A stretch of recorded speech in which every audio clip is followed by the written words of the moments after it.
মাছ ভাজা খুবই একটা সহজ কাজ, এটা সবাই আমরা কম বেশি করতে পারি। কিন্তু এই মাছ ভাজাটাকে আরেকটু স্পেশাল করে যদি ভাজা যায় তাহলে কিন্তু আর কোনো তরকারি লাগবে না। মাছ ভাজা দিয়েই আপনি এক প্লেট ভাত অনায়াসেই খেতে পারবেন। আসসালামু আলাইকুম, আমি আজকে আপনাদের মধ্যে আরেকটি নতুন রেসিপি নিয়ে চলে এসেছি। আজকে আমি আপনাদের একটা আস্ত মাছ ভেজে দেখাবো। এইভাবে মাছটা ভাজি করলে সবচেয়ে বেশি টেস্টি হয়।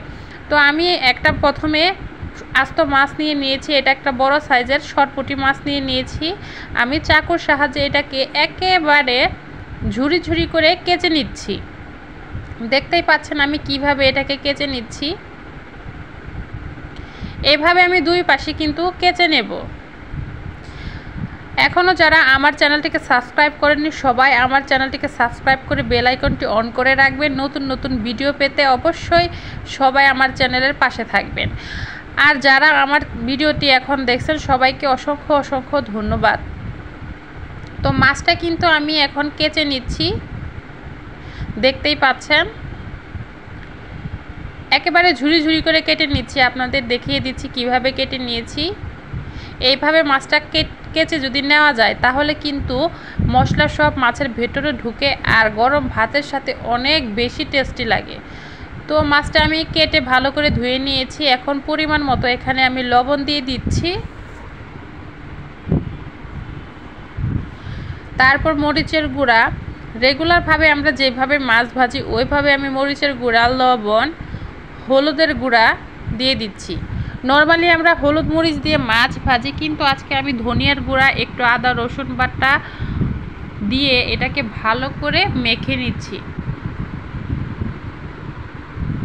এটাকে খুব ভালো করে মেখে নিতে হবে যাতে কাটা কাটা অংশের ভেতরে মশলাটা ভালো করে ঢুকে যায়। দেখতেই পাচ্ছেন আমি কিভাবে এটাকে মেখে নিচ্ছি। এটা মাখানো শেষ হয়ে গেলে মাছটা কিছুক্ষণ রেস্টে রেখে দিতে হবে। আমি কিন্তু আঙুল দিয়ে ঢুকে ঢুকে পেটের ভেতরেও মশলা দিয়ে দিচ্ছি যাতে মাছটা খেতে বেশি ভালো লাগে। মাছের গায়ে গায়ে কিন্তু মশলা মাখানো হয়ে গেছে, সুন্দর হলুদ মরিচ মাখানো। মাছটা কিন্তু দেখতে বেশ সুন্দর লাগছে, দেখতেই পাচ্ছেন।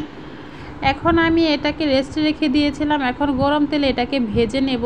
আমি অতিরিক্ত তেল দিইনি, অল্প পরিমাণ তেলেই মাছটা ভাজার চেষ্টা করেছি, এতে মশলাটা পুড়ে যায় না আর তেলের সাথে লেগে থাকে না। তো মাছটা কিন্তু দেখেন আমি উল্টে পাল্টে ধীরে ধীরে ভেজে নিচ্ছি। দেখতেও কিন্তু অনেক বেশি ভালো লাগছে আর খেতেও কিন্তু অনেক বেশি মজার এই মাছটা। এখন ওই মাছটাকে খাওয়ার জন্য আমি এখানে পেঁয়াজ আর কাঁচামরিচ ভালো করে হলুদ মরিচ মাখিয়ে বেরেস্তা করে নিয়েছি। এখন মাছের গায়ে গায়ে দিয়ে দিচ্ছি। এটা খেতে আরও বেশি লোভনীয় হয়। দেখতেই পাচ্ছেন মাছটা কত সুন্দর হয়েছে। ভালো লাগলে অবশ্যই পাশে থাকবেন।